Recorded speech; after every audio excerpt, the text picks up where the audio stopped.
Agora você falou da mulher querer engravidar, mas agora a pessoa tem o mioma. Doutora, tenho 25 anos, casei, estou feliz, quero engravidar e eu tenho um mioma. Eu consigo engravidar ou eu tenho que tirar esse mioma antes? Perfeito. Avaliação individual de novo. Opa, tá? maravilha. Mas dá uns exemplozinhos, me ajuda. Exemplos. Mais ou menos 5 a 10% das mulheres com miomas podem ter infertilidade, tá? Então, tá relacionado principalmente nesses miomas quando eles distorcem a cavidade endometrial. Então, eu falo para os meus pacientes, a cavidade endometrial vai ser a casinha do seu bebê. Sim. Então, ele é espaçoso, ele não quer nada dentro dele ali. E depois que nasce, continua. Esse espaço. Então, os miomas submucosos normalmente são aqueles que atrapalham a gravidez, então eles estão mais relacionados a abortamento, a dificuldade para engravidar. E aqueles miomas que são intramurais ou subserosos, mas que têm um volume um pouco maior e que empurram um pouco aquela cavidade endometrial. Então, isso pode prejudicar ali a gravidez de alguma forma. Então, os submucosos são aqueles que estão para dentro do útero, que ele praticamente não vem aqui. E os outros, quando muito grandão, ele faz quase que o mesmo que um submucoso, só que vindo de fora. Que vindo de fora, exatamente. E eles atrapalham não só no espaço, mas eles podem atrapalhar também, às vezes, a gente sabe que vai formar o ovo lá e tal, que vai implantar no endométrio, tudo aquilo que a gente aprende até na escola. E ali ele pode dificultar aquela região do endométrio de ser saudável para o crescimento desse... Exato. Então, a associação é a dificuldade de implantação, quando tem essa distorção da cavidade, e também até umas teorias de que a distorção da cavidade atrapalha a movimentação do espermatozoide. Olha só. Pode obstruir a entrada, a entrada da tuba uterina para a Eu estava pensando nisso agora. Então, essas são as teorias, porque assim, se um mioma está longe, teoricamente, do útero, por que às vezes a mulher tem infertilidade, né? Então, essas são algumas teorias ali que eles estudam, principalmente nessa área de reprodução. Então, pode atrapalhar de alguma forma. Não é o mais habitual, mas a gente tem que avaliar. Então, pensando na questão de se ele é submucoso, normalmente a gente pensa em fazer um procedimento de retirada desse mioma antes de engravidar. E esse é retirar desse mioma submucoso, ele está lá dentro. Eu tenho que abrir a barriga para tirar ou tem algum outro jeito? Aliás, eu posso abrir a barriga, eu posso usar aquela cirurgia por vídeo, né? Que furinhos também pode ser uma opção? Pode ser uma opção. No mioma submucoso, existe uma cirurgia que é quase uma endoscopia, né? Então, aquela que a gente faz, né, para ver o estômago. A gente faz essa endoscopia ginecológica, então a gente entra com uma câmera por dentro da vagina, por dentro do útero, e consegue retirar esse mioma por dentro, sem abrir a barriga, sem fazer corte no útero, sem ter cicatriz. Isso é ótimo, né? Permite uma recuperação bem rápida para o paciente.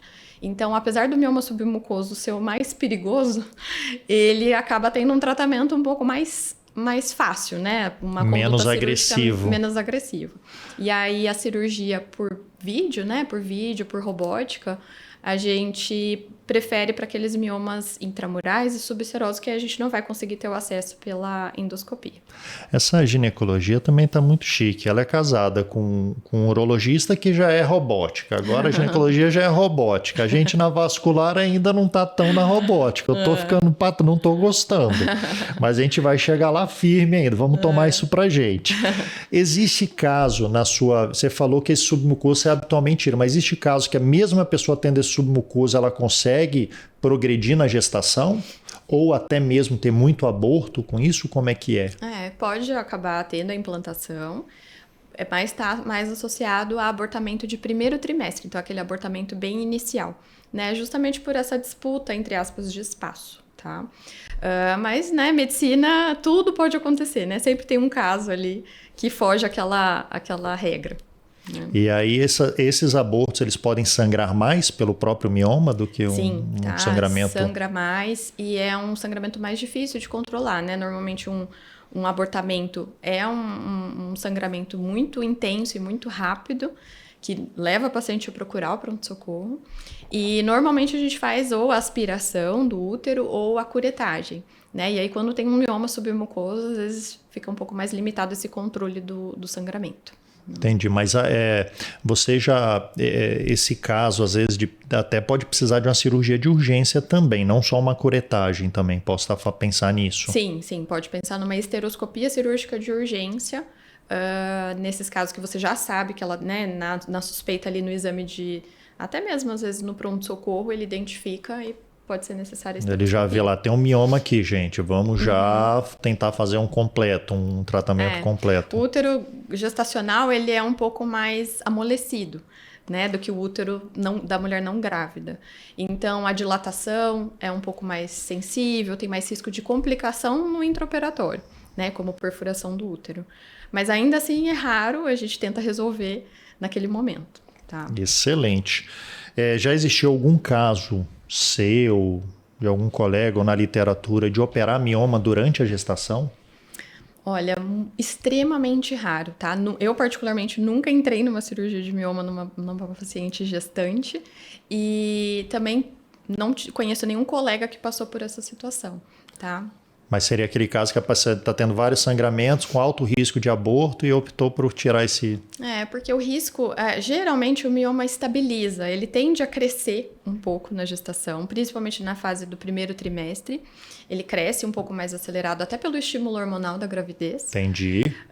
E aí a gente acompanha, né, esse mioma, mas como ela já não vai descamar essa camada do útero, né, a mulher vai ficar em amenorreia, né, não vai menstruar.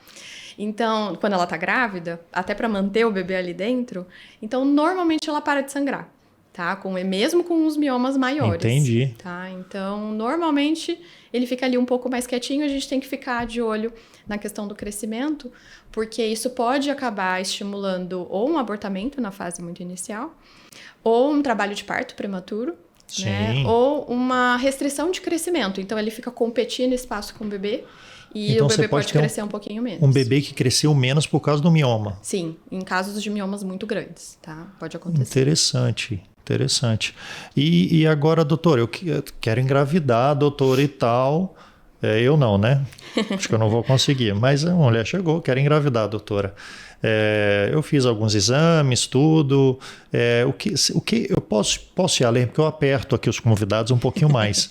O que você vai falar para essa mulher, além de toda essa pesquisa do mioma e tal, o que essa mulher, e a gente foca no mioma também, o que ela tem que fazer para engravidar? O que ela tem que se preparar? O que você sugere no seu consultório? O ideal seria ela passar com o ginecologista, né? O ginecologista que já acompanha ela e trocar essa ideia. Ou em você, mioma. Eu quero que vá em você. Eu gostei de você, doutora. Especializado. Vai lá, Camila, me ajuda. O que eu costumo fazer? Avaliar o tamanho desse mioma, né? E avaliar a localização. Se é um útero com um volume uterino bem próximo do normal, 100, 200 centímetros cúbicos, não é um mioma que está distorcendo a cavidade, a gente tende a ter a conduta conservadora. Então, não mexer nesse mioma e tentar engravidar. Tá, então descobrir o mioma, nesses casos, alguns casos, você deixa quieto ainda. Exato. E bora lá. Vamos tentar e vamos continuar acompanhando.